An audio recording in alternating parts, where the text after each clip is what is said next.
Over at Marvel Comics, the X-Men are still lingering from some of the events over in Sins of Sinister, in which X-Men villain Nathanielessex, also known as Mr. Sinister, plunged the X-Men into a false timeline thanks to his manipulation of X-Men DNA. And the X-Men were able to overcome that timeline thanks to the help of some Nathaniel Essex's clones over in the Marvel Universe. But now that the X-Men are back, their governing body, known as the Quiet Council, is full of corruption lingering from the events. My name is Ariko Braddock, and today, let's see if Marvel's mutants are able to overcome some of the after effects of Sins of Sinister over in the pages of Immortal X-Men issue number 12. But before we get deeper into the video, I want to go ahead and encourage you to consider subscribing to the channel and hitting that like button if you enjoy our content. And I want to go ahead and kick off our video review for Immortal X-Men 12 by reading you Marvel Comics solicitation text for this story. A colossal mistake. The Quiet Council gather to fill the empty seat. It's the last chance to make a smart, kind decision to prevent the fall.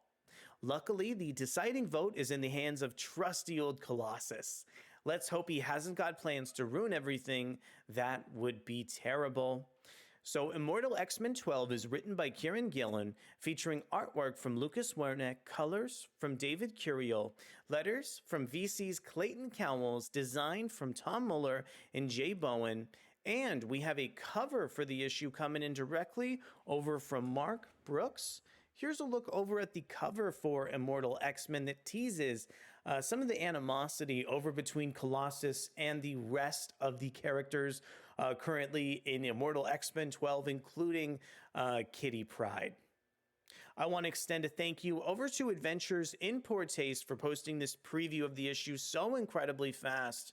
But I want to start things off today by talking a little bit about artist Lucas Werneck's contributions over on this tale.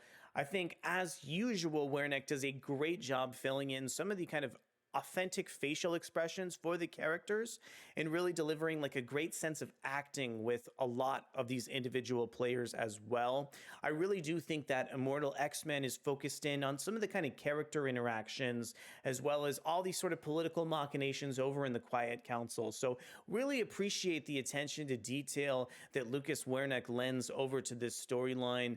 I think this page that we have up on the screen is a great indication of this as we sort of see a bit of a mind game played out between the facial expressions of Sebastian Shaw and Kitty Pryde, as Pryde is currently kind of off with this sort of dejected look, trying not to pay attention to Sebastian Shaw.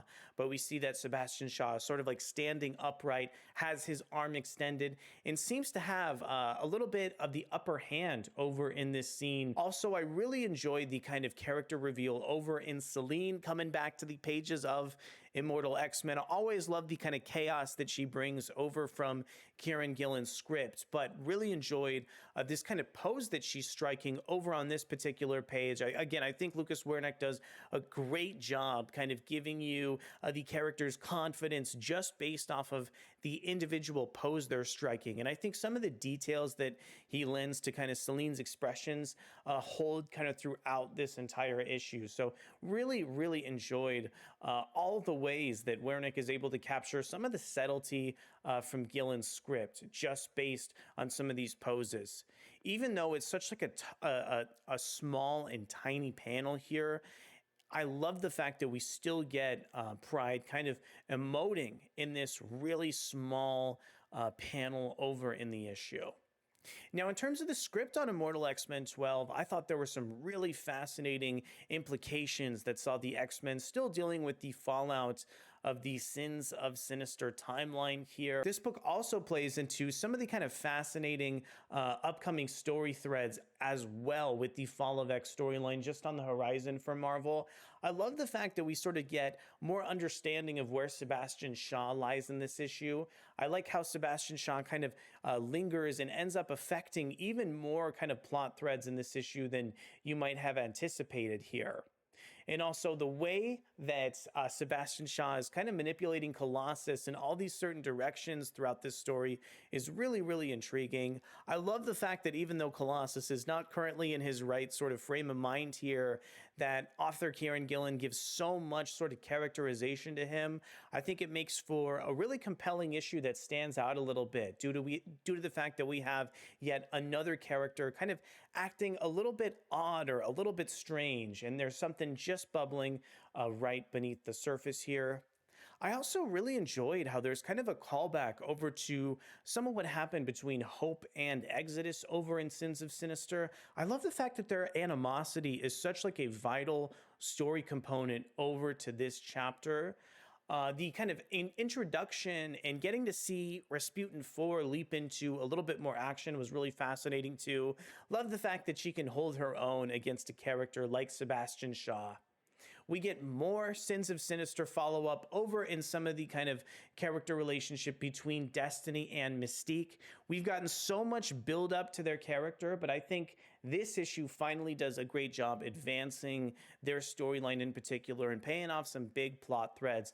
I thought we got some really fantastic and emotional moments with these characters that I'm going to be thinking about until we get the next issue of Immortal X-Men as well. Lastly, the kind of final thing I want to reference here is I just love the way that Mother Righteous is kind of continuing to be implemented over in Immortal X-Men. A lot of her plotting is kind of bubbling like just beneath the surface of this issue, but looks like it has a real sort of tangible impact here. So just very happy with all of the fascinating directions that Kieron Gillen is kind of leaning into over in this chapter of X-Men.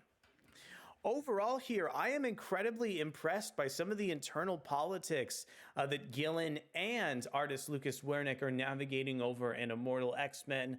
I think this book is so big and bold and really uses some of these ideas of subtlety and consequence to capture really, really big ideas. If a character does something that's pretty major in Immortal X-Men or some of the other X-Men titles, I love the fact that we get some of these consequences over in this title. I think this is definitely one of Marvel's best books, period. And this is yet another great issue exploring the kind of consequences and fallout from previous stories, but in really fascinating and complex ways. I want to know from you, do you love Immortal X-Men as much as I do?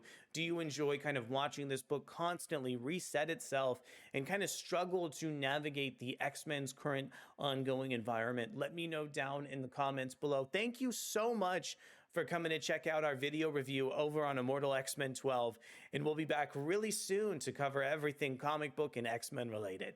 Thanks so much, and I'll see you soon. Bye.